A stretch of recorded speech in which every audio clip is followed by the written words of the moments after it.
पिछले 20 दिनों से मैं बार बार कह रहा हूँ कि नवाज़ शरीफ ने और नून लीग ने जमीयत उलमा इस्लाम पाकिस्तान को और कायद जमीयत जनाब मौलाना फजलुर रहमान साहब को तारीख़ का सबसे बड़ा धोखा दिया। यकीनन जो कोता बरयानी खाने वाले हैं वो तो इस बात को नहीं मानेंगे, लेकिन मैं दलील के साथ इसको साबित करूँगा और इस पर भी बात करूँगा कि इससे मैं तारीख़ का सबसे बड़ा धोखा क्यों कह रहा हूँ, और इस पर भी बात करूँगा कि मौलाना शिद्दत के साथ क्यों नहीं बोल रहे। जनाबे वाला धोखा दो तरह का होता है, एक शॉर्ट टर्म धोखा होता है, एक लॉन्ग टर्म धोखा होता है। एक धोखा होता है जिससे आपका थोड़ा सा नुकसान हो जाता है और एक धोखा होता है जिससे आपका बहुत बड़ा नुकसान हो जाता है। जिस तरह अब मैं मिसाल इस तरह दे दूं, अगर कोई जमीयत उलमा इस्लाम का एक रहनुमा चेयरमैनशिप ऑफ सेनेट का इलेक्शन लड़ना चाहे और उसमें नून लीग या पीपल्स पार्टी वाले उनको साथ देने का वादा कर लेते हैं, मगर एन मौके पर इलेक्शन वाले दिन वो अपनी बात से मुकर जाते हैं और जमीयत उलमा इस्लाम का कैंडिडेट हार जाता है क्योंकि वो धोखा दे देते हैं, तो इससे कहते हैं शॉर्ट टर्म धोखा। इससे थोड़ा नुकसान हो जाता है। और लॉन्ग टर्म धोखा और बड़ा धोखा मैं इसको क्यों कह रहा हूँ, वो इसलिए क्योंकि मौलाना फजलुर रहमान साहब ने जमीयत उलमा इस्लाम पाकिस्तान ने मुसलसल 3.5 साल पौने 4 साल इस्टेब्लिशमेंट के ख़िलाफ़ एक आलम बुलंद किया, एक मौक़िफ़ इख्तियार किया, जद्दोजहद की, कोशिशें की, काविशें की। जब पल काटने का टाइम आया या वोटिंग का, चलो मिसाल दे देता हूँ, वोटिंग का टाइम आया तो वहीं पर नवाज शरीफ अस्तीन का साम बनकर मौलाना को डसा और इस्टेब्लिशमेंट की गोद में बैठा। क्या आपके जहन में ख्याल नहीं आता? क्या आप खाना बिल्कुल भी नहीं खाते? क्या आप घास खाते हैं? क्या आपको नज़र नहीं आ रहा कि ये दोनों साथी तो एक ही रास्ते के मुसाफिर थे, इनका तो एक ही ये साथ चल रहे थे। अब एक इधर खड़ा नज़र आ रहा है और एक उधर इस्टेब्लिशमेंट के बूट चाट रहा है। तो यहाँ पर इससे हम गुलदस्ते का नाम दें, तोहफे का नाम दें, किस चीज़ का नाम दे? मौलाना फजलुर रहमान साहब पर बहुत बड़ा एहसान किया नून लीग ने, इस चीज़ का नाम दे। आखिरकार ये नाम फिर आप दे दें। भाई ये धोखा किया नवाज शरीफ ने, इस्टेब्लिशमेंट की गोद में बैठ गया, बूट चाट रहा है। इसने तो वोट को इज्जत देनी थी लेकिन वोट को इज्जत देने लग गया। फिर कुछ लोग कहते हैं कि नहीं नवाज शरीफ तो ठीक है, ये तो इनका भाई है और तो इनकी बेटी। ये कौन सा फार्मूला है कि आप भाई को और बेटी को आपस में जुदा कर दें? यार खुदा का वास्ता है, इनको मराहत मिल रहे हैं। इनकी बेटी वज़ीर आला पंजाब है, इनका भाई वज़ीर आज़म पाकिस्तान फम 47 वाला बना हुआ है, ठीक है। और ये खुद चोर है, ये बोल भी नहीं सकता, ये एक हरफ बोलेगा तो अडियाला जेल जाएगा, ठीक है। जो चोर नहीं होता वो मौलाना फजलुर रहमान साहब की तरह होता है, मर्द मैदान की तरह, मर्द मुजाहिद की तरह मैदान में खड़ा होता है और डंके की चोट पर बोलता है। और मैंने ये बात की कि मैं साबित करूँगा दलील के साथ कि मौलाना को धोखा दिया गया। दलील क्या है? दलील ये है कि कल मौलाना फजलुर रहमान साहब के पास शहबाज शरीफ आए और मौलाना को हुकूमत में शमूलियत की दावत दी, लेकिन मौलाना साहब ने माज़रत कर ली। फिर शहबाज शरीफ ने कहा कि मौलाना फजलुर रहमान साहब, हमारी बहुत बड़ी ख्वाहिश है, जरदारी को भी नींद नहीं आ रही, ये एस्टेब्लिशमेंट का नुमाइंदा मोहसिन नकवी साहब को भी नींद नहीं आ रही, मुझे भी नींद नहीं आ रही कि आप हमारी सरपरस्ती कर ले। तो मौलाना साहब मुस्करा कर बोले कि शहबाज शरीफ साहब, हम तो अभी भी सरपरस्ती ही कर रहे हैं, हम तो उधर ही खड़े हैं जहां से तुम लोगों ने छोड़ा।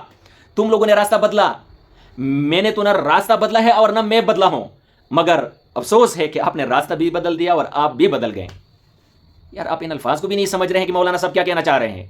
मौलाना साहब ये कहना चाह रहे हैं कि तुमने धोखा दिया। अब शिद्दत के साथ क्यों नहीं बोल रहा मौलाना साहब? यकीनन ये बड़ा मुश्किल हो जाता है। जिस तरह इसकी मिसाल एक और दे दो, पीटीआई पिछले पता नहीं हुकूमत को अभी 6-7 महीने हो गए, कितने महीने हो गए मुझे तो नहीं पता, पिछले 6 महीनों से मुसलसल आ रही है पीटीआई। इत्तेहाद हो सका है हमारा? नहीं हुआ। पीटीआई आ रही है, जमीयत वाले नहीं गए, क्योंकि हमारे इख्तिलाफात बहुत शदीद हैं, हमारे बहुत बड़े बड़े इख्तिलाफात हैं आपस में, तो ये रातों रात ये चीज़ें मुमकिन नहीं होती। इसी तरह अगर मैं तनकीद की बात करूं, कुल के नून लीग के ख़िलाफ़ बोलने की बात करूं, तो ये भी रातों रात मुमकिन नहीं होता। मौलाना फजलुर रहमान साहब इस तरह रातों रात नहीं बोल सकते।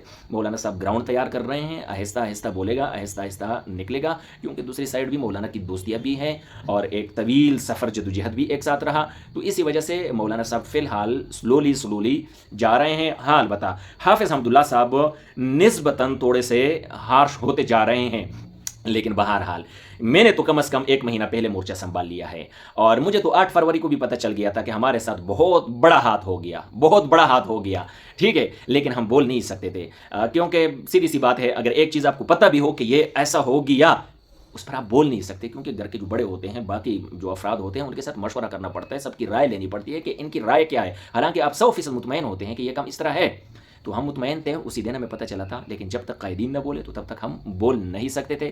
جب قائدین نے آہستہ آہستہ بولنا شروع کیا تو ہم بھی میدان میں نکلے ہیں، اور یہ جو مورچہ میں نے سنبھالا ہے یہ آپ 1 مہینے کے اندر اندر انشاءاللہ سنبھالو گے۔ ہم نے ٹرین اپنی پٹلی پر چڑھا دی ہے، اب بھی اسی پٹلی پر آؤ گے۔ اور ایک بات میں بتاتا چلوں، مولانا حملے تو شروع کرے گا، تنقید بھی شروع کرے گا، اور مولانا ایسے وار کرے گا نواز شریف اور نون لیگ پر، میری بات یاد رکھیں، نون لیگ کی ریڑھ کی ہڈی ٹوٹے گی، اور ایسی ٹوٹے گی کہ ڈاکٹر خلیق الزمان صاحب بھی اس کا علاج نہیں کر پائے گا۔ یہ میری بات یاد رکھیں، یقین کریں، میں نوٹ کر لیں آپ اس بات کو، ٹھیک ہے؟ اور مولانا حکومت کا اتحادی نہیں بن سکتا، نہیں بن سکتا، نہیں بن سکتا، کسی بھی صورت نہیں بن سکتا۔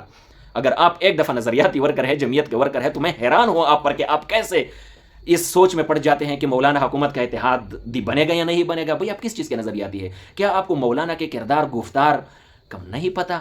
کیا نہیں پتہ آپ کو کہ مولانا جب ایک دفعہ کوئی موقف اپنا لیتا ہے، تاریخ میں کبھی 1 انچ بھی پیچھے نہیں ہٹا اس سے؟ پھر ایک ناجائز، ایک دھاندلی زدہ، ایک ووٹ چور، ایک ووٹ پالشی حکومت کا حصہ کیسے بنے گا مولانا؟ نہیں ہو سکتا بھائی۔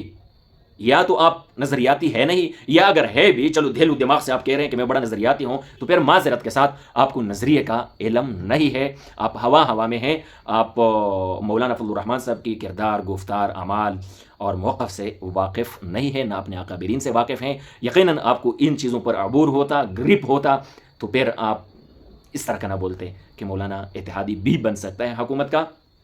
اور میں یہ سب کو بھی نہیں کہہ رہا، میں انتہائی معذرت خواہ ہوں۔ آخر میں یہ چند لوگ جن کے دل دھڑکتے ہیں کہ کہیں مولانا چوروں کا ساتھی نہ بن جائے، بھائی نہیں بننے والا مولانا ان چوروں ڈاکوں کا ساتھی۔ پہلے جو ہمارا ان کے ساتھ ایک تحریک چلی تھی، وہ مولانا نے خود تن تنہا ایک اعلان کیا تھا، اسی وقت کیا تھا، ڈنکے کی چوٹ پر کیا تھا کہ میں تحریک کا اعلان کرتا ہوں، میں اس الیکشن کو مسترد کرتا ہوں، 2018 کے الیکشن کی بات کرتا ہوں۔ تو پھر یہ سارے لوگ، جتنے بھی زرداری، نواز شریف اور یہ ادھر ادھر کے لوگ تھے، انہوں نے ہماری چھتری کے نیچے آ کر پناہ لی تھی بھائی۔ عمران خان صبح شام ان کی پھینٹیاں لگا رہا تھا، ان کو چتر پڑ رہے تھے، تو انہوں نے قائد جمعیت کی چھتری کے نیچے آ کر پناہ لی تھی، اور شانہ بشانہ چل رہے تھے کہ ہم تو ووٹ کو عزت دے رہے ہیں، ہم تو اسٹیبلشمنٹ کے خلاف ہے۔ بہرحال یہ تھی میری گفتگو، مجھے اجازت دیجیے، پھر بات ہوگی، والسلام۔